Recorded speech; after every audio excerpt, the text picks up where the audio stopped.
With the 43rd pick in the 2023 NFL Draft, the New York Jets select center Joe Tippman from Wisconsin. I am Tenitra Batiste, and we have Locked On Jets host John Butchko here with us. And this Locked On NFL Draft coverage is presented by Ultimate Football GM. You think you can run an NFL franchise? Well, visit ultimate-gm.com to play the ultimate NFL GM simulation game and start your dynasty today. So the reign continues as far as trying to get a dynasty right, or trying to reign over things there in New York. They go with Tippman, who is a pretty tall center. He's known for great mobility and range. What was your reaction when you saw that the Jets went after a guy who's known also to be a pretty good run blocker?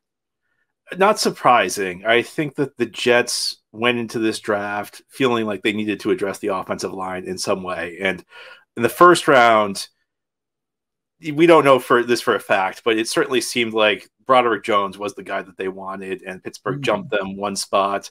So instead of drafting a tackle, they go with an interior guy in Tippman. The Jets offensive line, they have some pretty big question marks at the tackle position. Dwayne Brown's going to be 38 years old, but he's the left tackle.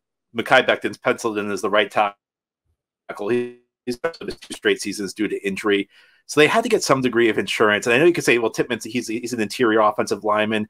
He can play center. A lot of people think he also could slide out to guard.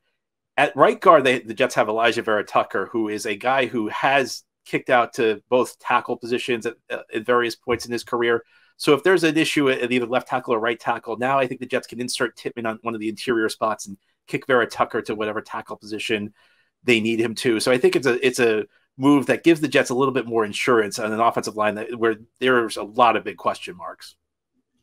Absolutely. And when you bring in someone like an Aaron Rodgers, who's had a solid offensive line for the most part for his years in Green Bay, you want to be able to shore it up with guys like Tippman. So where else do you think there could be some opportunity there for the Jets in terms of where they go? Like you said, they started off on the defensive side of the ball with Will McDonald, and now they switch gears to the offensive side. But what are maybe some of the other areas where they can put some complementary pieces around Aaron Rodgers? Well, it's not going to be easy because they don't have a third-round pick this year. It's a little complicated to explain everything. They sent their second-round pick to Green Bay for Rodgers. The pick that they made to take Tippman was actually Cleveland's pick, and they got it for Elijah Moore, but they sent their third-round pick out with him. So it's not going to be easy. The Jets only have 5 picks in this draft, and Tippman at 43, that's the last time the Jets are picking in the top 100. But on day 3, there are some areas where they could use some help. I still think they could use more help on the offensive line. They could probably use somebody to develop at the wide receiver position. They have a lot. They've got some guy. They don't really have a lot of guys under contract at receiver after 2023. And then on the defensive side of the ball, they could probably use some help at linebacker and safety. Indeed, indeed. And when you kind of look across that entire AFC East space, arguably, although the Patriots may not be the Patriots of old, but the Bills are still coming up. Obviously, the Dolphins have done some great things in the offseason as well. Kind of what is your assessment so far of not just the Joe Tippman selection here in this draft, but also McDonald, and what that does for the Jets in terms of really just being able to compete in their own division? It's been a really interesting offseason because the Jets upgraded to Aaron Rodgers at quarterback, which is an enormous upgrade at obviously the most important position there is.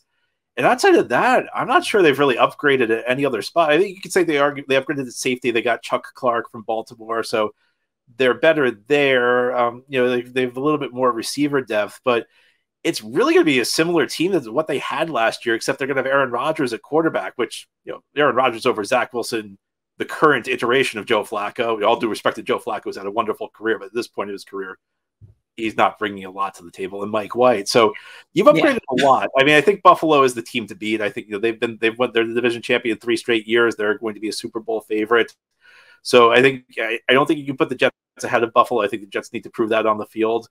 Miami's a very tough team out there, and as you mentioned, New England. New England's New England. New England's not going to fall to the bottom of the league. So it may be the toughest division in the league this year. So, but I think with Aaron Rodgers, the Jets at least give themselves a shot to compete in it.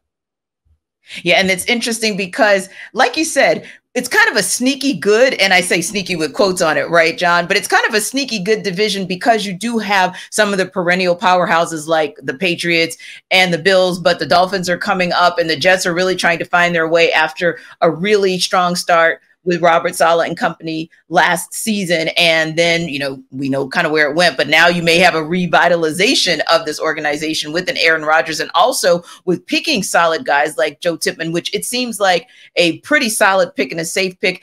One other thing before we wrap up that I was interested in, because I'm always curious to know, especially because you cover this team on a daily basis. When you think about that Tippman pick, what was your initial reaction to say, wow, okay, that's where the Jets kind of decided to go at this 43rd position in the second round? I wasn't surprised at all. This was the guy I thought the Jets would go with Tippman if they picked an interior lineman, because their general manager, Joe Douglas, he is big on drafting guys with traits, either size or athleticism, and Tippman's got them both. I mean, even last night, McDonald, it's a guy who he's a projectable guy because he's got long arms, he's explosive.